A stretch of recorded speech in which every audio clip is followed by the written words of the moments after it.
Hi everyone, Rachel here. Welcome to episode number 44 of the That's the Diet podcast.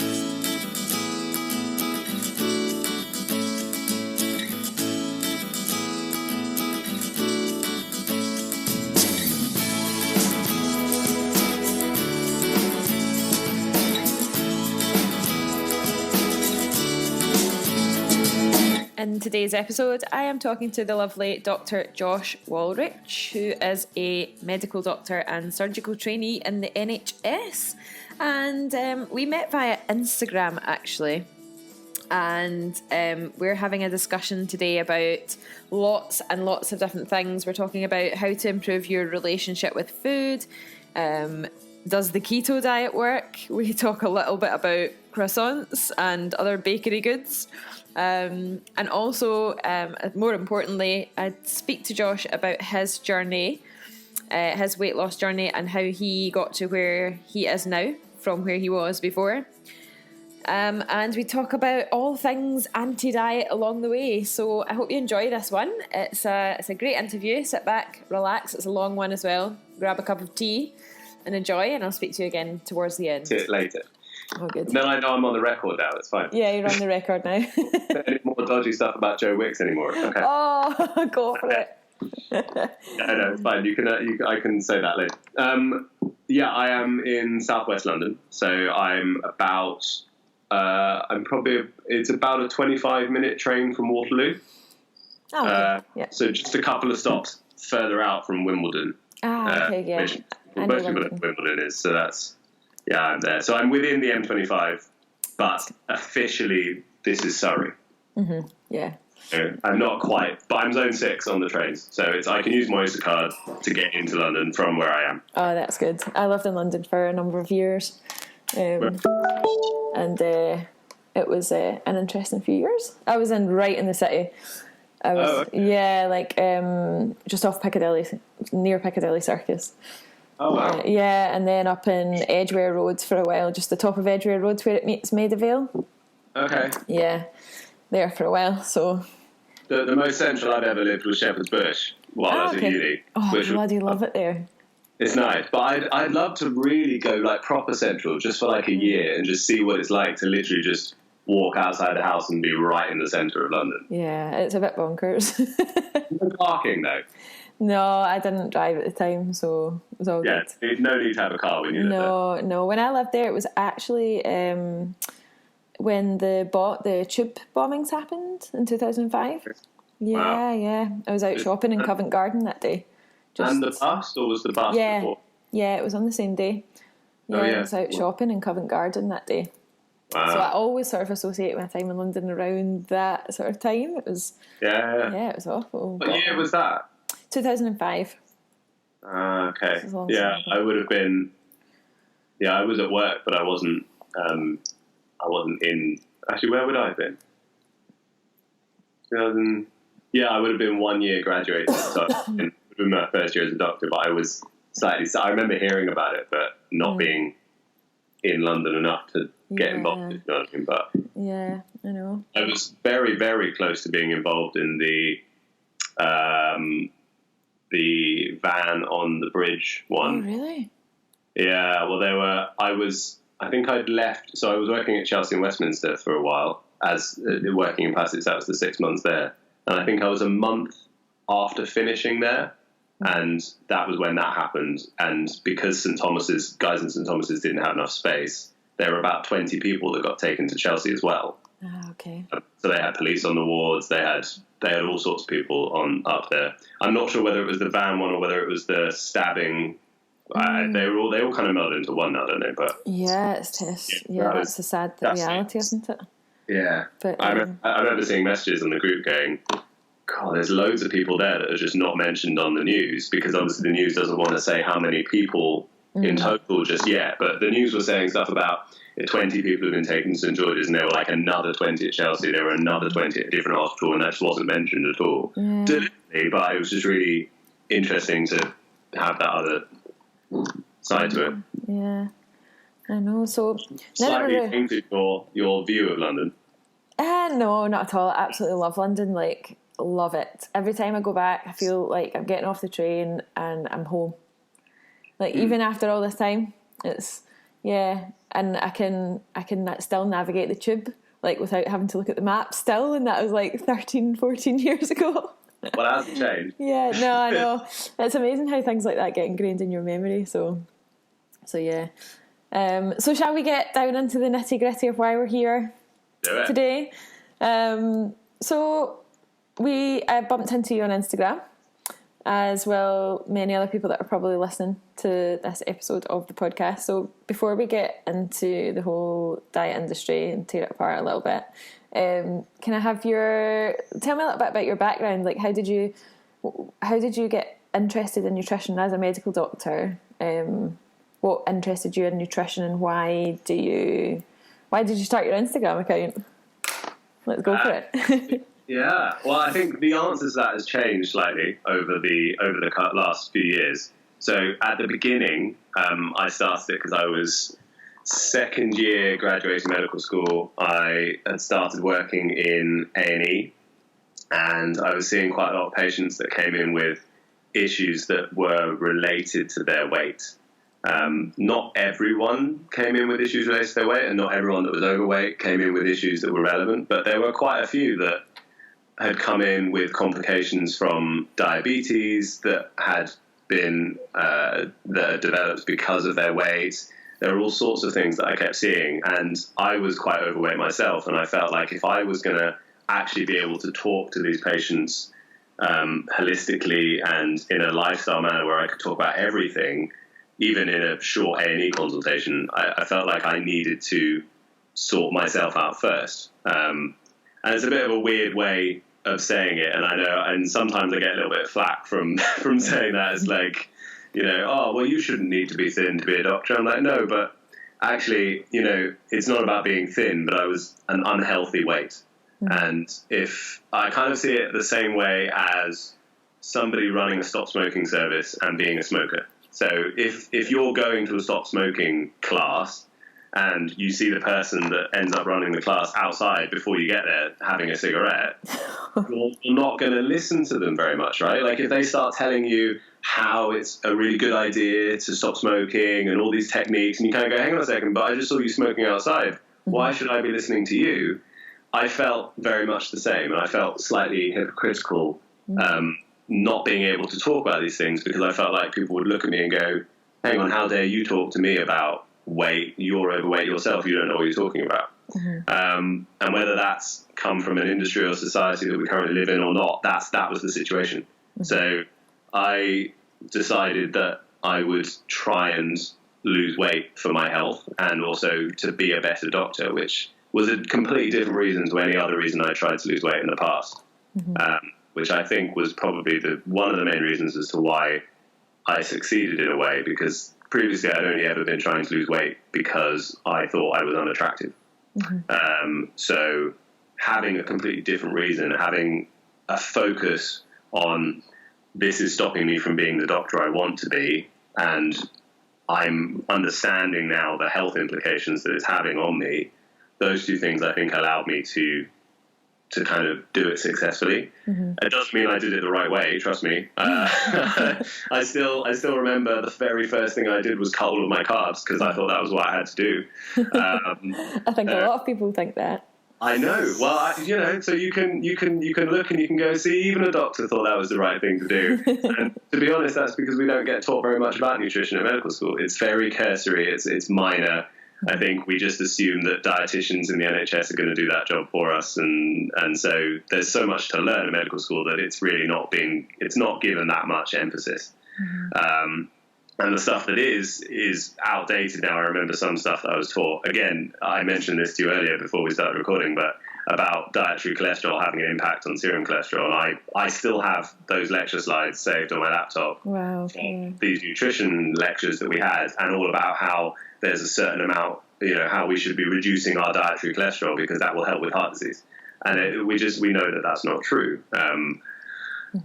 But that was the stuff we were taught. So even the minor stuff we were taught was incorrect anyway. And so, so I kind of then started on the journey of losing weight, but also trying to learn what was the right way to do it and why. And so I soon realized that cutting all my carbs was unnecessary.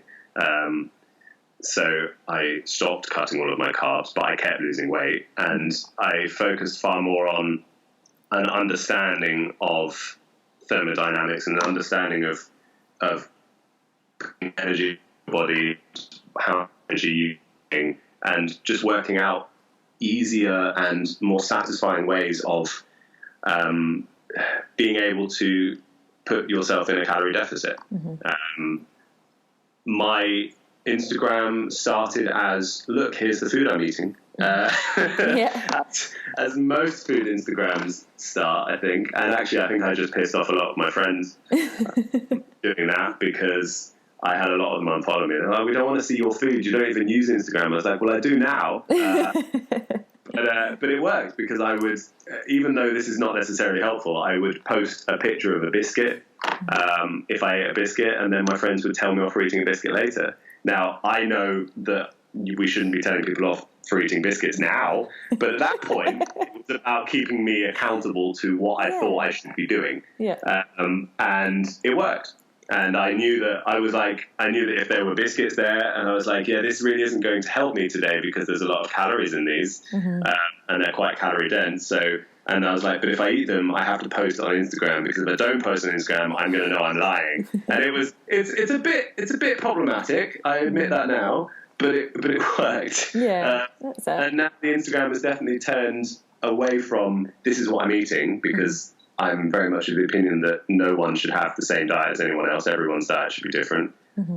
And turned far more into addressing myths and what I call nutribolics around food and nutrition that I've ended up learning along the way, stuff that I thought was true, stuff that I now know isn't, and very much focused on repairing your relationship with food, because I think that personally is far more important to be doing first. And I think I got lucky that I managed to do that along the way. I think a lot of the time, if you don't address that kind of stuff first, then you're heading for disaster when you lose weight, and then it probably ends up coming back on. So what was your relationship with food like before? I know you said before this, your final journey, weight loss journey, you said that you had tried to lose weight a few times before for sort of solely aesthetic reasons. So would you say, what did you try before, and what would you say was your relationship with food before then? I would never have thought of it in that way until recently. But looking back on it, my relationship with food was pretty poor. I think I used it to do certain things. So I think if people look back, there's often a point in which you can kind of see where your relationship with food starts to get worse. Because we're not born with a bad relationship with food. We're born eating food when we're hungry, and unless obviously we just get fed really nutrient-sparse foods by our parents all childhood. But I was quite lucky. I'm white and middle class, and so I got fed a variety of foods when I was growing up, pretty nutritious stuff. But I think the turning point for me was when my parents split up, and I started using food as a method of control. So there were times when I won't go into masses of detail, but there were times when I wasn't sure whether I was going to get dinner when I got home for various reasons. And so I would take it upon myself to have food before I got home, just in case, because I was fed up of going to bed hungry. So for a 14-year-old, if he gets to pick whatever he wants to eat, it's going to be, without knowing any real information about nutrition, it's just going to be food that tastes good. And so to me, the food I liked the most were Pringles. And that was the food that was the easiest to steal from the corner shop at the age of 14. I don't quite know how I managed to steal whole tubs of Pringles without getting caught, but I was quite good at it. So that would be my main source of nutrition after getting home from school. So I think at that point, using food for control, but also not being taught what food was actually beneficial to my body, was the start of just my relationship getting a lot worse. I've forgotten what the original question was. I got to that. What was the other part? There was the other part was what had you tried before to lose weight? Okay. Fine. So I then started putting. I then essentially was eating a lot more calories than I needed as a kid growing up, and so I just started putting on quite a lot of weight. And I started getting bullied at school for other reasons, but then the weight started being a reason. And so I then associated my weight with my worth and started feeling bad about it.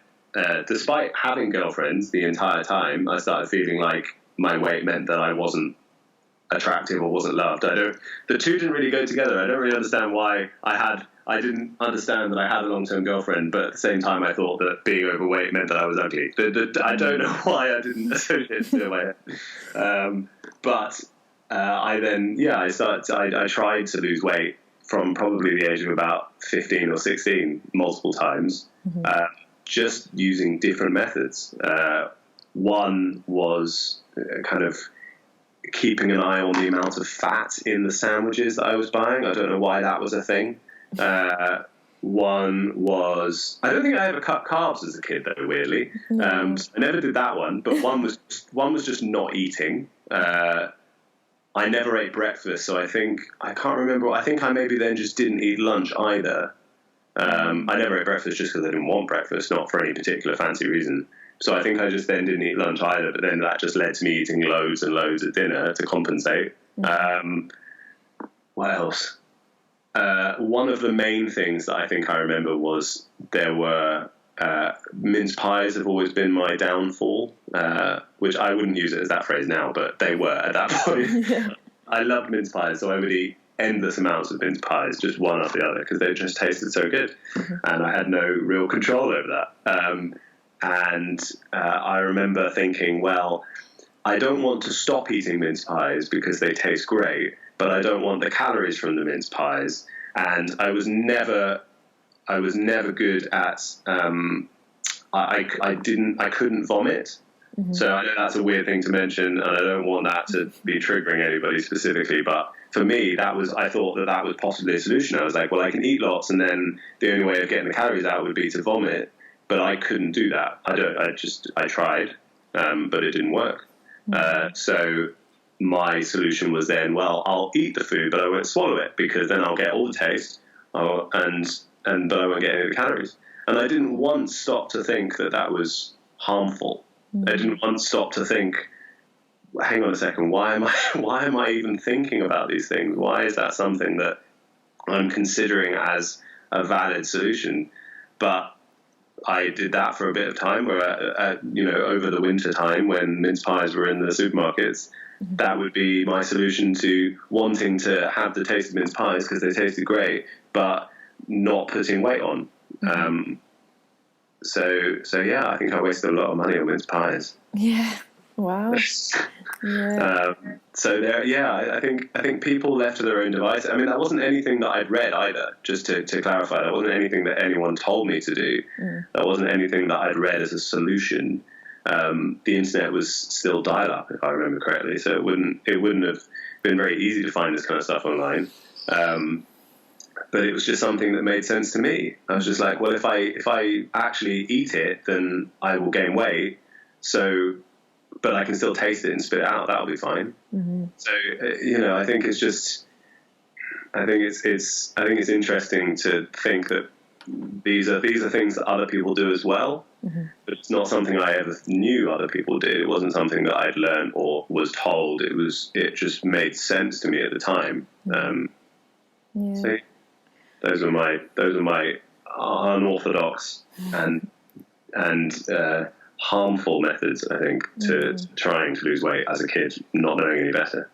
I think that a lot of the ways that are sort of promoted in the world these days with good marketing tactics tend to be the dangerous ways to lose weight, and it's very hard. One of the biggest things that I come across, one of the biggest questions, I suppose, or the biggest statements that I hear from people is that they are just so confused by the incredible volume of information that you can get your hands on. If you type into Google how to lose weight, there's billions of results, And how do you work out, how do you work out what the best way to do it is? And when we're faced with the diet industry the way that it is now, I don't know how you feel about dieting. Obviously, with this being Ditch the Diet podcast, we're still talking about weight loss. But I don't know how you feel about sort of mainstream ways of losing weight. So maybe perhaps diet interventions like slimming classes and meal replacement things. And what do you think about the state of the diet industry the way that it is at the moment? I think that people are focusing. Well, I don't know. Let me backtrack. I think that the diet industry is run by people trying to make money. It's not run by people trying to help other people, really. There are people that get involved. So is it Slimming World or is it Weight Watchers that Oprah is part of? I think it's Weight Watchers. But whichever one it is, the actual company wasn't started by her. It wasn't started by someone who actually thinks that she's doing a good thing by helping. It was started by somebody who saw it as an opportunity to make money. It's a business. It makes lots and lots of money.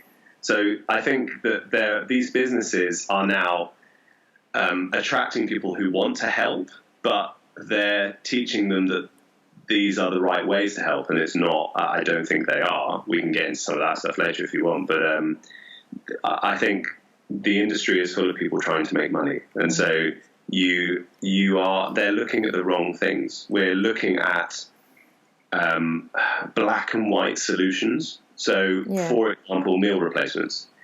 If you look at it in a black and white way, if you take a meal and you replace that meal with a shake that has less calories than that meal had originally, then in a black and white scenario, that would mean less calories. That would mean more likely to lose weight. Yeah. However, that's not how people work. People aren't robots where you can just go, don't eat this, eat that. Oh, okay. We're focusing on the wrong things. We're focusing on the methods far too much, and we're not focusing on the why or the how enough. And what I mean by that is there are lots of ways, there are lots of methods that will cause people to be in a calorie deficit, which in a black and white way will cause them to lose weight. But we're not focusing on, do they need to lose weight? Number one, we're not focusing on why, if they do need to lose weight, why are they overweight in the first place? We're not focusing on their relationship with food.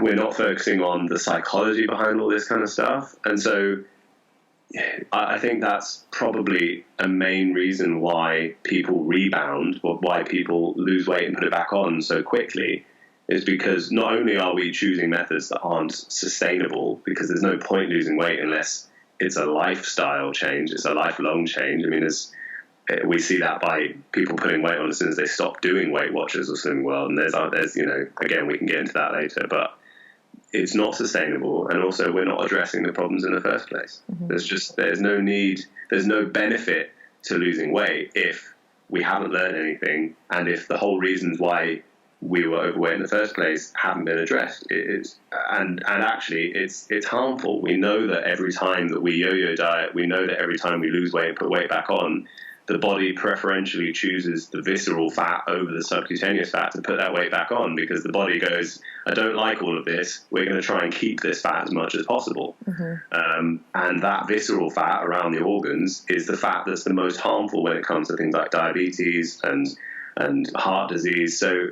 we are actually doing harm, even if we think, oh, we've gone down in weight and then we're back up to the same weight we are. Oh, well, nothing gained, nothing lost.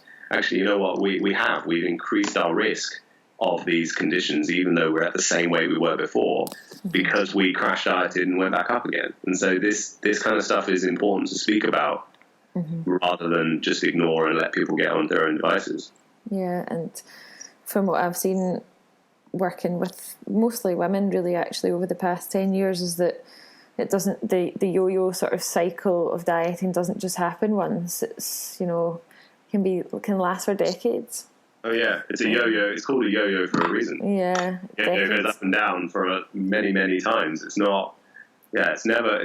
I think if it's once and once only, and then you kind of end up working out how this kind of stuff works, then you've got really, really lucky. And it's rare that that's ever the case. Yeah, so I think that the missing ingredients in most of the diet sort of culture out there, like you said, is not addressing why you've become overweight and not actually addressing why you want to lose weight. So how, if someone's listening right now that is struggling to lose weight, how would you go about thinking about that? So is it a thought process? Is it something that perhaps people might need to, see a specialist about, or is this something that you can do on your own through self-reflection, do you think? How long have you got? I think before I try and answer that question, I think I would like to caveat it by saying I'm not an expert. I'm really not. I'm someone who's got really, really interested in this kind of stuff. I'm someone who's had a personal experience, but again, that's anecdotal. It's not solid evidence. But I am also someone who I think has a background in working out. It has a background in being able to look at evidence, has a background in being able to read scientific studies, being able to analyze data. So I think I'm in a good position to be able to answer some of these questions. But again, to caveat, I'm not a registered dietitian. I'm not a registered nutritionist. I am a doctor. I'm a trainee surgeon. I will be doing a nutritionist course soon, but I'm not yet. And even when I have, I'm still not an expert, just to clarify. So if anyone ever tells you they are an expert and they can definitely guarantee you an answer to these questions, maybe just question who you're seeing. Yeah. If you always try and pick someone who caveats what they say with, this is my opinion, I think I'm right about this, but never, just don't trust anyone who's dogmatic about stuff. That would be my first answer to that question. Yeah. But how do we address our relationship with food, I think was probably your first question. Yeah. How do we even begin? I think it's really important to try, number one. I don't think, even though it's really hard, I think the worst thing we can do is to go, well, it's too hard, I'll just give up on it. Because actually, I would say even just attempting to address, even just acknowledging that our relationship with food is something that we need to look at, I think is a good start in and of itself. I think a lot of people don't have any realization that their relationship with food is relevant. I definitely didn't. I think at the point at which I realized actually maybe my approach towards food, maybe my relationship with food, maybe how I think about food and the myths that I automatically have in my head about food when I see it and when I eat it, maybe that stuff is detrimental to me. Even though I didn't have a solution as to how to figure it out or fix it at that point, I think just acknowledging that it's a problem is really, really helpful. I think that's probably, isn't that one of the first things that Alcoholics Anonymous says, that, just by going, you're making a start. Even though you haven't done anything to address anything yet, just by admitting you have a problem, or not necessarily a problem, but just by admitting that there's something to look at is a massive step. So I would say number one is just kind of starting to realize that your relationship with food is important. And even if you don't know where to start, just starting with that point, just going, okay, well, maybe I should start looking at these kind of thoughts that I have around food. Why do I think that? Why when I go out to lunch do I try and pick the low carb option automatically? Why do I do that? Is that because carbs are actually bad for me, or is that because I've been told carbs are bad for me? And if I've been told carbs are bad for me, is that actually true? That would be a logical way of kind of starting to address some of this stuff. And I think I'm fortunate in the fact that I tend to process things quite logically, but I know not everyone does. And so I would say the second thing that is quite helpful that I've seen is giving yourself unconditional permission to eat all foods. Even if you think, oh no, but this food is bad for me, it's unhealthy, that in and of itself, even though that might seem counterintuitive, can be harmful. Labeling foods healthy and unhealthy is problematic because no foods in and of themselves maybe margarine, but we can get into that later. No foods in and of themselves are inherently unhealthy. It's the quantities in which we eat them. Mm-hmm. You look at the healthiest people in the world, and they probably eat the foods that you think are unhealthy. They just don't eat loads of them. Mm-hmm. And they don't eat them every single day. Actually, they might do because they exercise a stupid amount, and actually that might not be good for everyone. Yeah. You know, what was it? Usain Bolt eats chicken nuggets before he does his 100-meter race or something, doesn't he? Yeah. That McDonald's unhealthy. You'd probably say you probably shouldn't eat chicken nuggets on a routine basis. He does. Mm-hmm. Does that mean he's unhealthy? I mean, probably not. Almost definitely not. You know? Yeah. So I think allowing yourself to eat food, allowing yourself to eat what you fancy, even if that perhaps makes you put weight on initially. And again, we can get into a conversation as to whether weight is directly linked to health, because that's a complicated one. But even if that makes you put weight on initially, I would say that the benefit of addressing that relationship, the benefit of getting a better relationship with food is well worth that. Mm-hmm. So that, I think that would be my first two. Acknowledge there might be something to look at, and then secondly, give yourself permission to eat all food. And when you come across a food, you go, oh no, I'm not allowed to eat that. Why? Who's told you that? Yeah, I think that's great. A lot of people messaging me on Instagram. I had one person the other day, which made me sad and also really happy all at the same time, that said that she'd eaten a croissant the other day for the first time in 8 years or something. And I was like, I mean, that makes me really sad that she hasn't been eating croissants for 8 years. And she was like, it was amazing. I was like, I know. Croissants are incredible. But for some reason, and I didn't delve into it specifically, but for some reason she not allowed herself to eat croissants for 8 years. And that's the whole point. It's why, you know, even if, which they're not, but even if croissants are, you know, on the scale of is it going to be more healthy or not healthy for you, even if it's on the scale of unhealthy, should we not allow ourselves to eat these kind of things ever? I mean, it's just crazy. Yeah. I completely agree. I was, you know, when I look back, I deprived myself of carbohydrates for a long time, and the thought of eating a croissant would be quite, like, scary.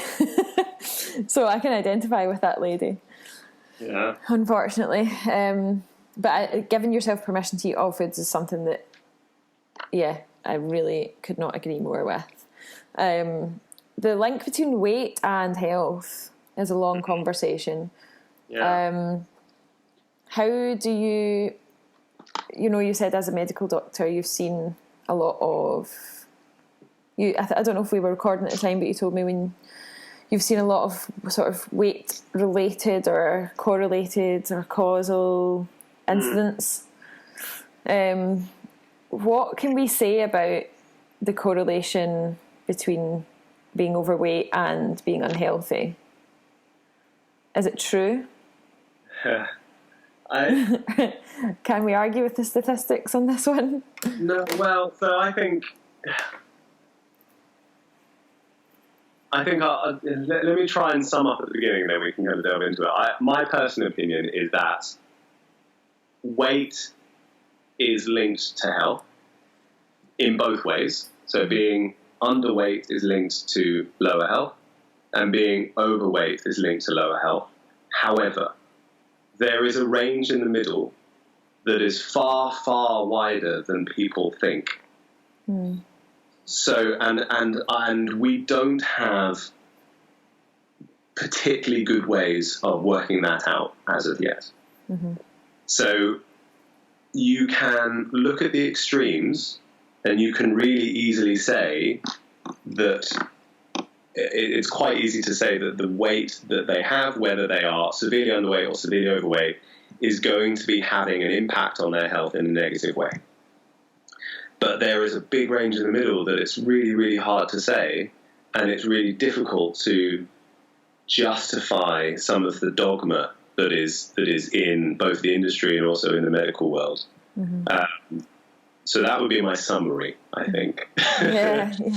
And again, as I said earlier, if anybody comes across and says yes or no, if they're dogmatic either way, we really need to be questioning whether they're actually talking sense. Mm-hmm. If somebody says yes, being overweight is always linked to bad health, you should question that, because I don't think that's true. And if you've got somebody on the other end of the spectrum, which is why I have a little bit of an issue with the health at every size movement, mm-hmm. who say, no, weight is never linked to health. It's completely separate. You can be as overweight as you want to be, and it will have no impact on your health. Mm-hmm. Again, you should question that, because, again, that's not true. Yeah. As much as people want it to be true, it's not true. Mm. Just like, and again, the smoking is an interesting one, mm-hmm. because just like we know that people that smoke have a much higher incidence of lung cancer. And we know that there is a direct mechanism between smoking and developing lung cancer. Mm-hmm. But at the same time, we also know that there are some people who smoke loads who never get lung cancer. Yeah, yeah. But just because those people exist, it doesn't mean that we should throw out the baby with the bathwater. Mm-hmm. And it doesn't mean that we should negate all of the research, and it doesn't mean we should negate all of the common sense that says that smoking is bad for your health. Mm-hmm. Yeah. And a lot of people do that with weight, I feel. So, for example, when I've made quite a few posts recently about how sugar doesn't directly cause diabetes, it doesn't directly cause type 2 diabetes, and how actually the visceral fat on your body has far more of an impact in insulin resistance. And people don't like that. Mm. People don't like hearing that. I don't know specifically why, but I get a lot of, I wouldn't call them abusive, sometimes they are, but I get a lot of comments and a lot of messages saying, but I'm thin and I have type 2 diabetes. And I go, I know, like, I get that, like, that sucks. But just like people that don't smoke get lung cancer, it doesn't mean that smoking doesn't cause lung cancer. Mm-hmm. So just because thinner, from an outset point of view, people get type 2 diabetes, it doesn't mean that being overweight doesn't massively increase your risk. Mm-hmm. Yeah. And there's nuances in that, and there's science behind that, and so I feel like I've slightly lost what the question was, but it's complicated. It is really, really complicated. Mm. But essentially, there is a correlation. It's just really difficult to navigate the minefield of being dogmatic about these things. Yeah. I think that the shift that I made when I was trying to lose weight, the only time that I was really successful, I lost 10 kilos a couple of years ago, was when I switched my focus on losing weight because I thought I had to be thinner for whatever reason to look like everyone else did at the gym, to losing weight to benefit my health. That is when, like, for me, it was as if everything clicked into place, because I had horrendous problems with my digestive system, IBS, the general label that you get when they can't figure out what's going on.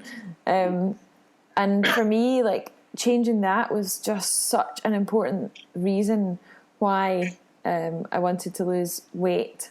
Not just lose weight, but improve my relationship with food, which in turn improve my health. And like, when I switched that thought of I need to lose weight for everyone else because everyone else is telling me that I need to, or because everyone else looks thinner than I do or better than I do, to losing weight for myself because I wanted to feel better.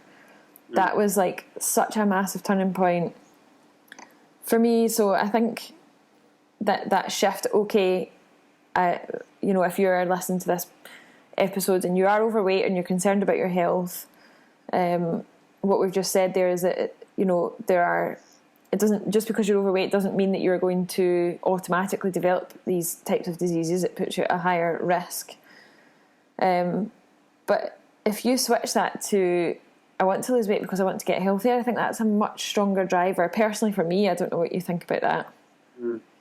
Yeah, it definitely made a difference to me. As I said earlier, that my two reasons were I wanted to be a better doctor, and I thought that I believed that doing that was going to help, and also I wanted to be healthier because the reason why I didn't think I was being a good doctor was because I was I was unhealthy. And so, yeah, I definitely agree. Those having a different reason to aesthetics, I think, is a big plus. Not to say aesthetics are not important, you know.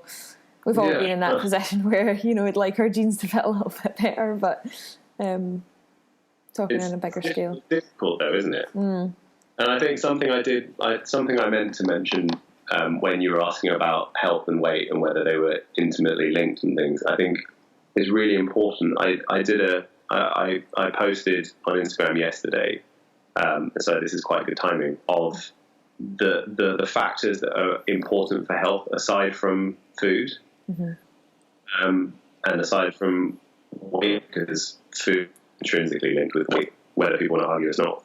It is. Again, sorry, wait, that's me being dogmatic. It is most of the time. Remember, I did say ignore anyone that's dogmatic, so sorry. That's all right. But it's good. This is the point. This is. It's good to keep checking yourself.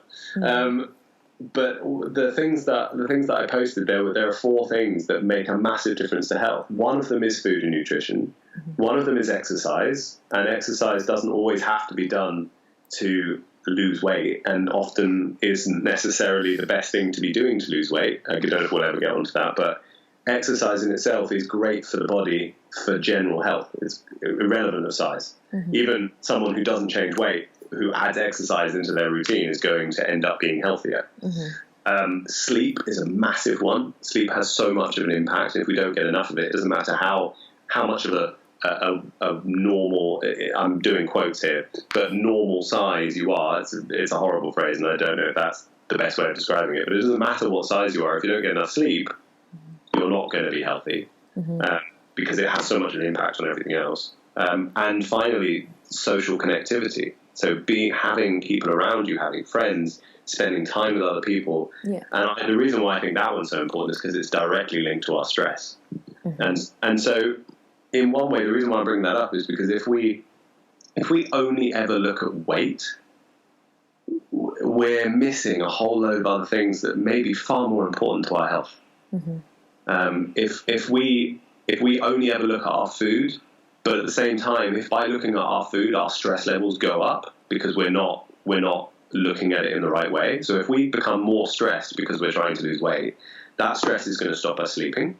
That stress is going to stop us from exercising properly because it's really hard to exercise when you're stressed. That stress is going to stop us from having that social connectivity because it's really hard to be around other people when you're stressed. And so I would argue that if your attempt to lose weight is causing you stress, even if you are successful at losing weight, you've probably made your overall health worse because you ruined those other 3 things. And so it's really hard. It's not. I think there are probably some people listening that like science as much as I do. So I think just to give you one, so that I'm not just waffling and telling you things that you're supposed to believe me on. There's a fantastic study which I'll have to try and find and send you, looking at whether smoking actually improves people's health. Now, just to clarify, smoking in general, this is the whole dogmatic thing, you see, smoking in general is bad for your health. However, these researchers looked at single mothers who lived in council estates, and looked at the mothers who smoked and looked at the mothers who didn't. And they found that the mothers who smoked overall had better markers for health than the ones that didn't. And they're looking and they were going, "What? This makes no sense. Like, smoking is bad for you. We know this. We're white. We're middle class. We're here to tell you smoking's bad. And so, why is this going on?" And what they figured out was these people were working 2-3 jobs to pay for rent, to pay for food for their kids, to look after their family, and smoking was their break. Smoking was their time to relax. And the mothers that smoked had much lower stress levels than the ones that didn't. And actually, that reduction in stress had a bigger impact on their health than the negative impact from the smoking. Wow.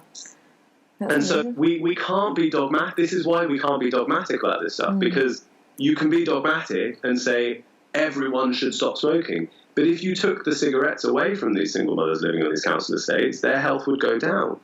because their stress would go up. They would have less automatic breaks from work. They wouldn't be able to go out every hour for a 5-minute break, which actually allowed them to calm down, allowed them to reset their stress levels. It just, you can't be dogmatic about health because it doesn't work. Because there's always an exception to the rule. So, everybody is unique. Everybody is different. And if we only focus on one thing, if we only ever look at it through a lens of, we must be right because I found this study that tells me that we are, we're missing the point. And I think that's a lot of the stuff that's going on at the moment, again, with things like specific diets, like keto diets or low carb diets, where they find they will cherry pick the studies that fit their narrative and they will ignore everything else. And if we had these, if these were magical solutions, we wouldn't still be having these problems. And they're not magical solutions. We didn't, we weren't thin. We weren't thinner, whether that's positive or not. We weren't thinner 200 years ago because everybody ate keto. Yeah. Oh, don't get me started. That's what happened. They ate loads and loads of bread because bread was cheap. Yeah. So to suddenly say that we magically need to eat keto, it's the new magical, it's bollocks. It's not true. It might work for some people, but it's not a blanket. It's not a blanket rule. It's just ridiculous. Yeah, keto seems to be making its second its resurrection at the moment. I don't know about you, but it's like one of the biggest things that I get DM'd on Instagram about. What do you think about keto? What do you think about keto? And all the time at the moment, that and intermittent fasting. Yeah. Keto is just a resurgence of Atkins with slightly more rules. Yeah. And intermittent fasting is just an excuse to not eat. Personally, I mean, I know that, again, it's me being dogmatic, but it becomes problematic. I sometimes go in circles when I get to my Instagram post going, am I saying something that I shouldn't be saying? Oh, no, it's fine. No, hang on, it's problematic. Oh, shit. It's just people forget that when it comes to evidence and it comes to research, we need to look at the whole body of evidence. If I take a coin and I flip it 100 times, I might by pure chance and luck hit heads 75 times out of those 100. Now, we all know that it's 50-50 to hit heads or tails, but if I published that piece of research and went, look, this particular coin gets heads more than tails. If somebody comes along and goes, how to get heads, it's to use this coin because look, here's this research that shows it. This is what's going on in the nutrition world at the moment, that people are finding one study that fits their narrative. They're ignoring all the other studies that came out to show that actually heads and tails are the same. They're ignoring all the other ones, finding one and going, yes, but this study's more recent. And this study wasn't funded by the dairy industry. And, any excuse you can find. And some of those are valid and fine, but that's not what's going on. We're ignoring the meta-analyses of all of these studies that are currently in the literature that show us that keto doesn't make you more healthy to go back to keto. Yeah. We're ignoring the fact that the wider body of literature shows that it makes no difference. And we're only choosing to look at the ones that shows that it does make a difference, because you'll always have studies that show both sides of the argument, because that's how science works, and that's how coincidence and luck works, and statistics, that's just how it works. That's why we always have to do more than one study. Yeah. And the more studies we have on the same topic, the more reliable the outcome and the more reliable the interpretation is going to be, which is another reason why all of these new things that are coming out, we need to wait. So just like the new research on microbiome disruption with sweeteners. Oh yeah, I was interested in that actually. So I got attacked for saying that Diet Coke was okay for you the other day. But so the thing is, there is some interesting is the important word, there is some interesting research looking at whether or not our gut microbiome, so the bacterial flora and everything in our gut that helps us digest food, helps us absorb nutrients, there's some interesting research coming out as to whether or not aspartame and other artificial sweeteners actually affect our gut microbiome in a negative way. The majority of the solid research at the moment is on on bacteria in vitro, meaning bacteria in dishes where they put aspartame on and see what happens to them, which is interesting, but isn't enough. That isn't good evidence to say that the same thing is going to happen in our gut. Yeah. And the other studies that are out look at animal models. So even though the studies at the moment seem to indicate that it has a negative effect on those bacteria, none of those studies have looked specifically at the human gut yet. And so I had somebody post that it would be stupid to be consuming aspartame because all the evidence so far is pointing us in that direction. But the research article that she posted and quoted to prove that to me even says in that research article that there isn't enough evidence to make dogmatic statements yet. And yet she's just made a dogmatic statement by saying no one should ever be consuming aspartame. Look, we'd be stupid to. And it's like, well, no. Until we get some good evidence, avoiding any type of food is not helpful. There are some foods we should eat less of, yes. Like, I'm not saying eat donuts every single day. But if you tell yourself, like we said about the croissant earlier, if you tell yourself that you are never allowed to eat donuts, you're once again creating a new food rule. You're once again creating a new. You're swinging that relationship with food towards the wrong end. Yeah. And as we said, there are so many more things that are relevant for health than just nutritious food. Yes, it makes a difference, but nobody's lived a happy life only eating kale and quinoa and all of these incredibly nutritious foods, which we know they are nutritious. We know kale's nutritious, but if you only ate kale every day, you're not going to have a fun life. No, I would be really ill as well if I ate kale every day. Your gut probably wouldn't like you either. No. Your gut needs a variety of foods. Yeah. Gut is not being destroyed by the fact that I have Diet Coke every so often. Guaranteed. Like, it's just not. That's not how nutrition works. No. If I drank 10 litres of Diet Coke every single day, then maybe. But we're not talking about the extremes. Yeah. I think this all or nothing extreme attitude is like something that can take such a long time to break, but once you break it and you look back, like I'm looking back at myself 6-7 years ago, I think, oh my God, I'm so glad that I managed to get away from that thought. And that's what I really want to help other people to do as well. We've spoken about a lot this morning. Where would you go if you were you a few years ago, before you know what you know now?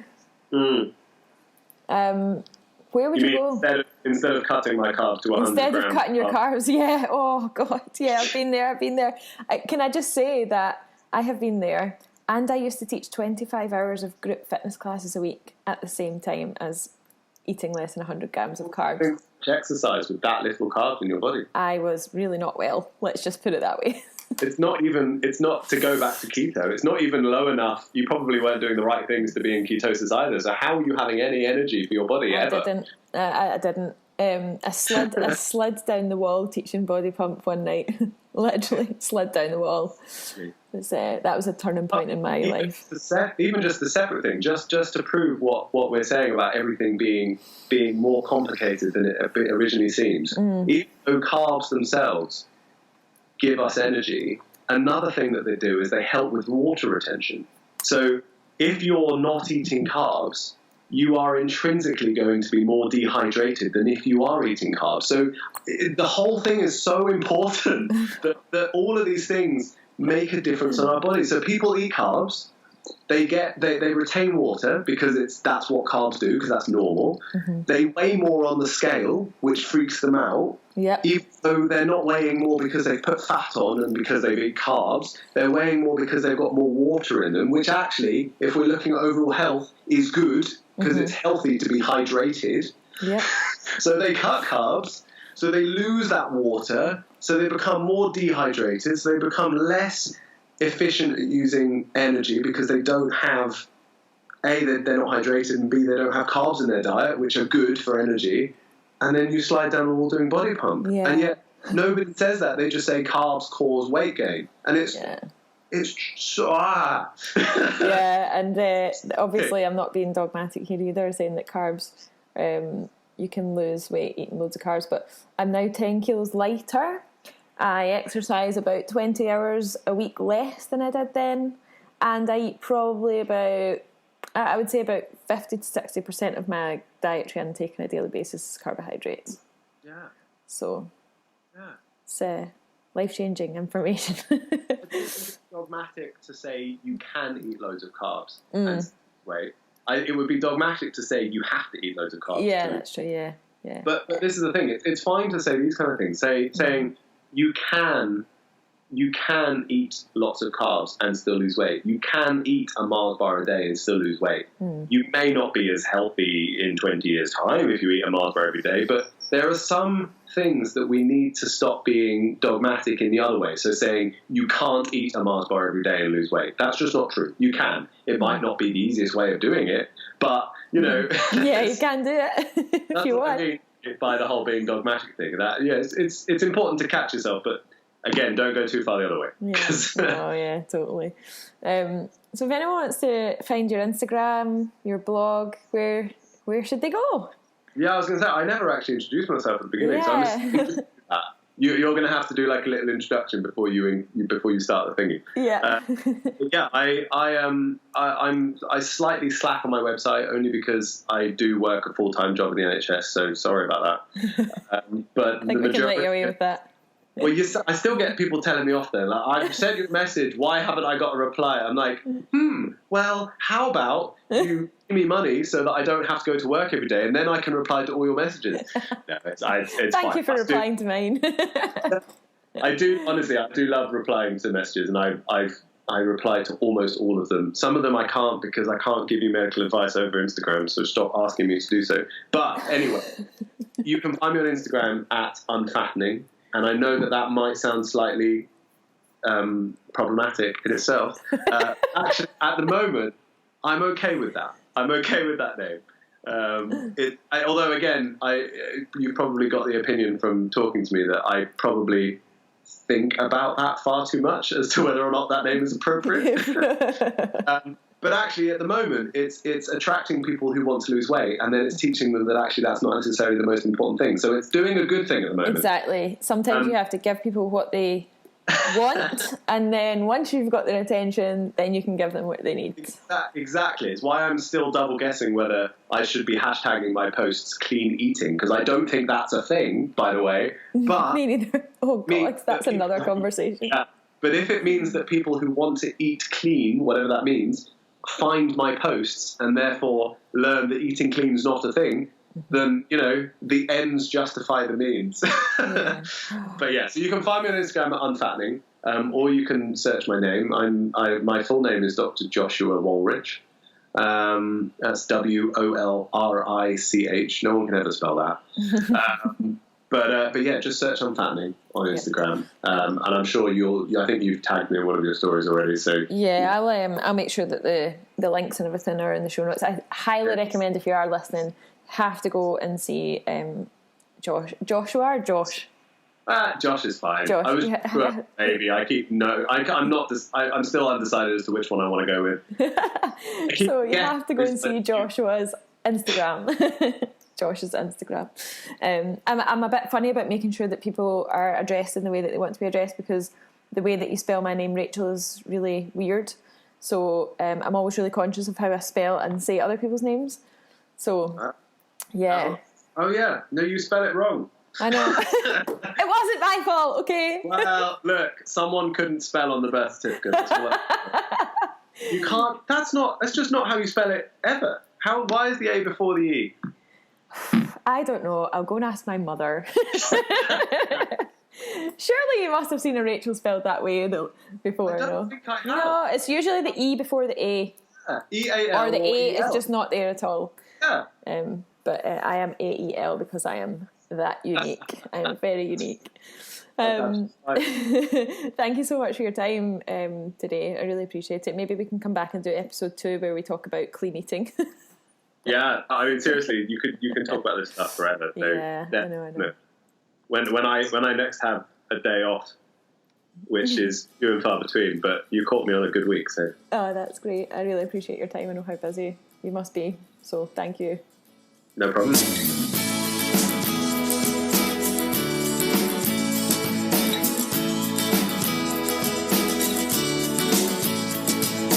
I would like to say a huge thank you to Josh for giving me his time. I think we all know how extremely busy doctors are. So thank you so much, Josh. Really, really appreciate that. If you have enjoyed the episode today, then please make sure you subscribe to the podcast.